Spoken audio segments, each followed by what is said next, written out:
33 साल के शुद्धदेव दास की आधी जिंदगी बांग्लादेश में सीताकुंड तटरेखा के पास मछलियां पकड़ते हुए बीती है।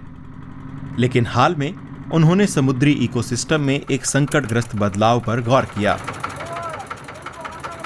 पहले काफी ज्यादा मछलियां मिल जाती थीं, बड़ी वाली नाव 2 बार जाल डालने से ही भर जाती थी। अब 20 से 30 जालों में भी उतनी मछलियां नहीं आ पाती। क्या मछुआरे अपना काम छोड़ रहे हैं? हाँ, कई लोग तो कर्ज चुकाने के लिए अपनी जमीन जायदाद बेचकर इलाका ही छोड़ चुके हैं। इसके लिए वो तट के पास तोड़े गए जहाजों को जिम्मेदार मानते हैं, जिससे पानी दूषित हो रहा है। शोध बताता है कि एक विशाल जहाज का 10% हिस्सा एस्बेस्टस, भारी धातुओं, तेल और दूसरे विषैले पदार्थों से बना होता है। यार्डों पर खराब प्रबंधन की वजह से ये चीजें पर्यावरण में मिल जाती हैं।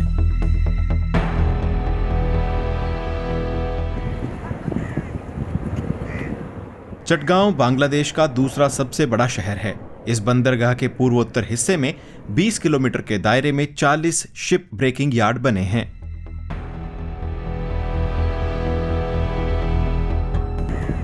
शोधकर्ता प्रबल बरुआ ने यहां पर समुद्री जैव विविधता की जांच की है। पिछले 20 साल में चटगांव के सीताकुंड तट के मछुआरे मछलियों की 25 प्रजातियों को गंवा चुके हैं। समुद्री जैव विविधता के सबसे अहम पहलुओं में से एक ये है कि घोंगे और ऑयस्टर जैसे जीव यहाँ से गायब हो रहे हैं।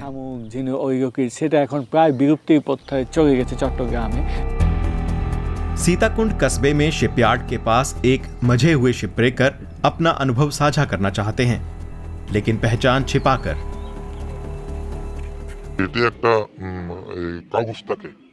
कागज पर कहा जाता है कि बूट, हेलमेट, दस्ताने जैसी बचाव की चीजें नियमित रूप से मुहैया कराई जाएंगी, लेकिन ये वादे कभी पूरे नहीं किए जाते। इसलिए कर्मचारी अपने बचाव के लिए तौलियों का इस्तेमाल काम चलाऊ मास्क की तरह करते हैं। इन तटों पर जहाज तोड़ने का काम बहुत खतरनाक है और कामगार अक्सर हादसों का शिकार बनते हैं। गैर सरकारी संगठन कहते हैं कि इससे अकेले 2022 में कम से कम 10 मौतें हुईं और 33 लोग घायल हुए। बहुत से मजदूर लंबे समय तक स्वास्थ्य समस्याओं से घिरे रहते हैं। चटगांव में पर्यावरण अधिकारी कहते हैं कि पर्यावरणीय दुष्प्रभाव किस हद तक हैं, ये समझने के लिए लंबी रिसर्च होनी चाहिए। हालांकि शोध तो ये बता रहे हैं कि वो WHO के स्वास्थ्य मानकों की हद पार कर चुके हैं। बेहतर आकलन के लिए संबद्ध विभागों के विस्तृत अध्ययन बहुत जरूरी है।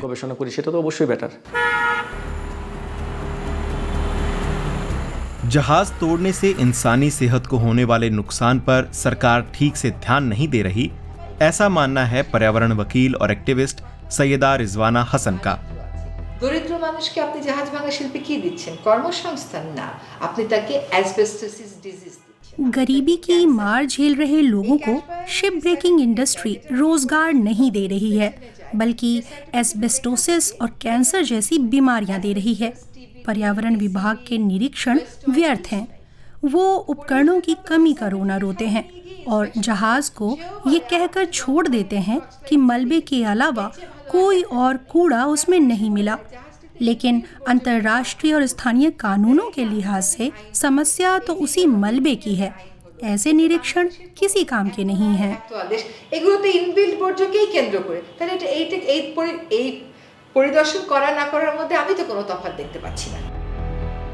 यूरोपीय संघ के 2013 के शिप ब्रेकिंग रिसाइकलिंग रेगुलेशन के तहत जहाज को इको फ्रेंडली तरीकों से ही तोड़ा जा सकता है।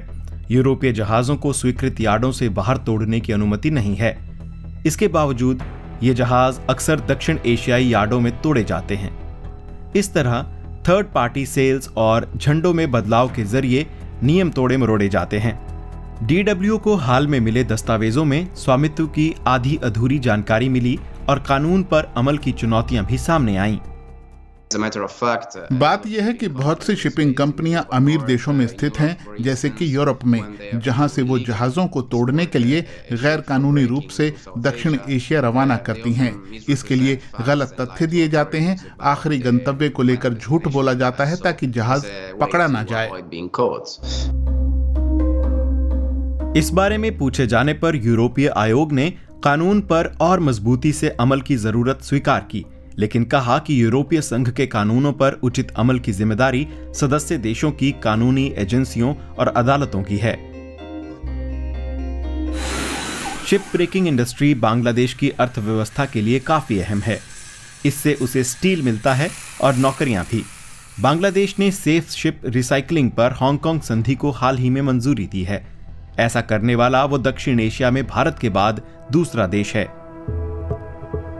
सीताकुंड के इस शिपयार्ड में एक कंपनी का दावा है कि वो सारे मानक पूरे करती है। एस्बेस्टस को अलग करने के लिए एक खास मशीन चाहिए जो हमने यूरोप से मंगाई। जब तक सेंट्रल वेस्ट मैनेजमेंट फैसिलिटी नहीं बन जाती, हम अपना सारा वेस्ट प्रोसेस करेंगे और उसे रख लेंगे।